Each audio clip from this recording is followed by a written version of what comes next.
Let's give a big round of applause for Nick Pinchuk.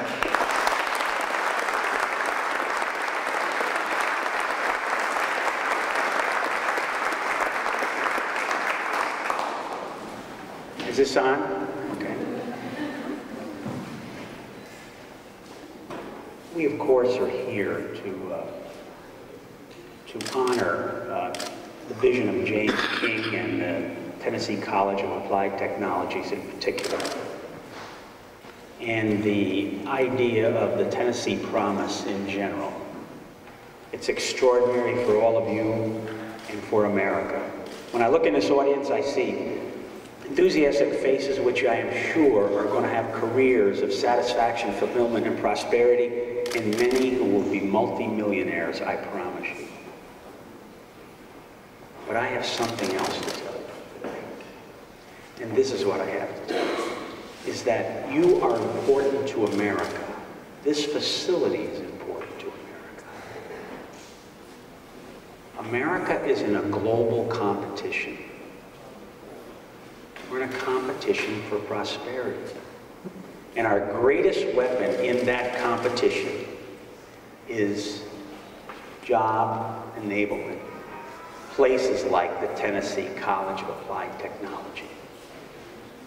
And the greatest foot soldiers we have in that war are the people in this room, the students. You are what have delivered America always, and you will do so again. There is no more important issue facing our country for the future than creating capability among young men and women like you. And there is no greater national calling than what you are doing in automotive and construction and diesel and nursing and similar technical jobs. James gave you my resume, and it's true, you know, I've been around, you know, but the thing I did that I'm proudest of is I delivered my own daughter in the backseat of a car in an A&P parking lot at 4:30 in the morning.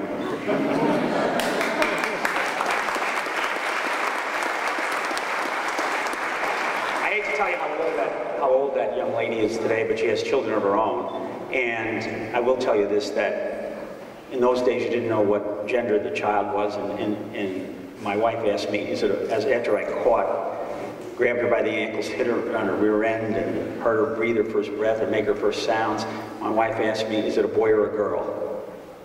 And in the A&P parking lot, in the back seat of the car, at 4:30 in the morning in the dark, I was fooled by the umbilical cord. It's a true story. It's true. I'm telling you, it was embarrassing, but I recovered from that. Look, you know, I just came back from Washington. I was in Washington, and in Washington these days, people are talking about the idea that America is no longer exceptional. Like it's a vestige of time gone by, and describes a reality that has dissipated away. But Snap-on, the company I'm from, does business in 130 countries around the world, and I visit many of them in my job, and I can tell you without equivocation, without qualification, without question, America is the greatest country in the world today.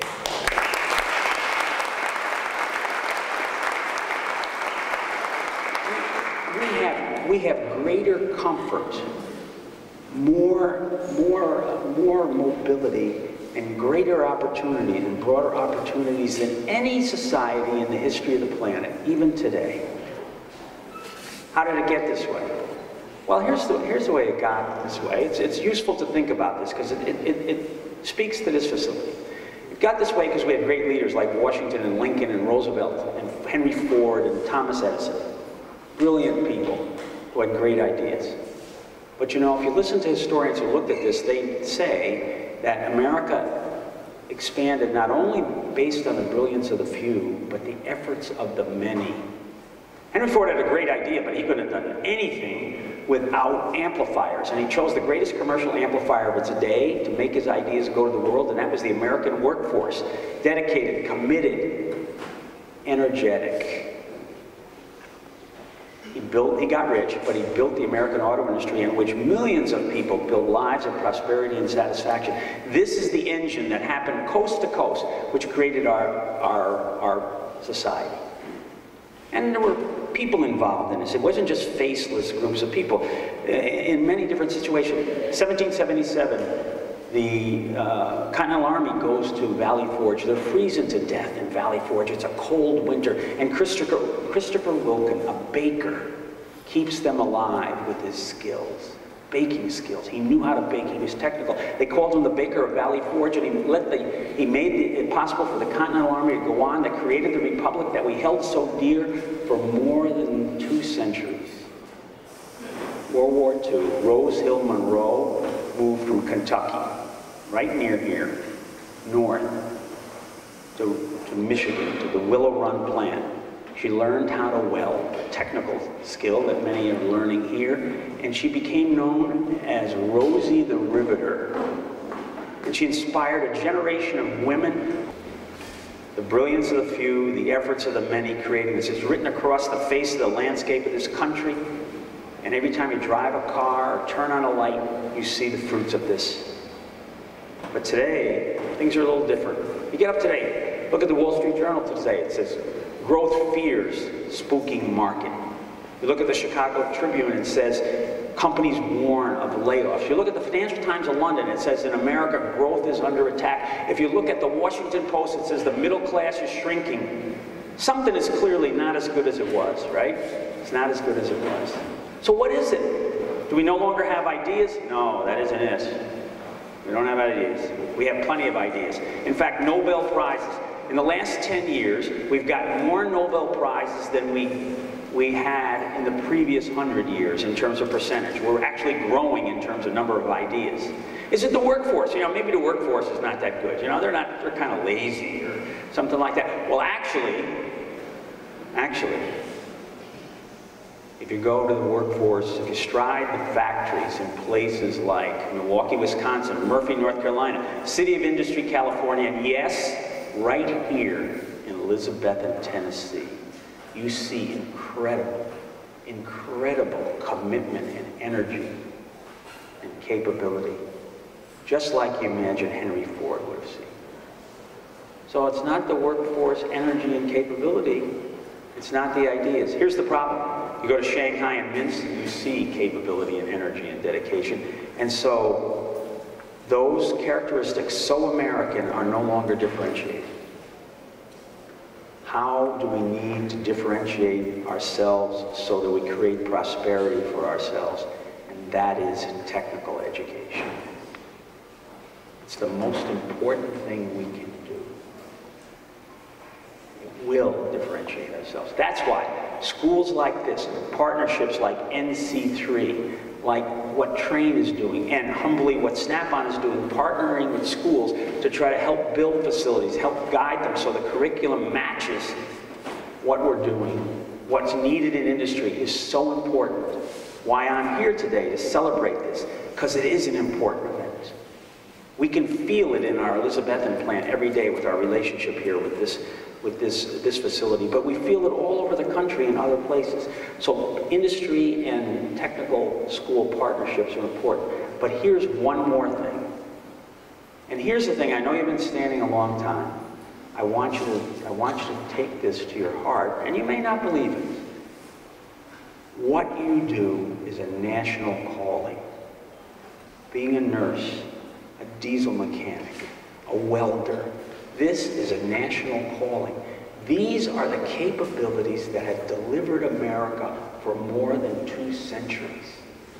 It's why America has always been the best economy, the best country with the most mobility, the greatest comfort, and the greatest opportunity. Because we've had people who are simply better than everyone else, more capable, as energetic, as dedicated. You are enlisted in a national calling. And to the extent leaders here can focus that and enlist more young people in these technical callings, America will be ascendant. This is the seminal issue. It is the most important issue of our time, above all others.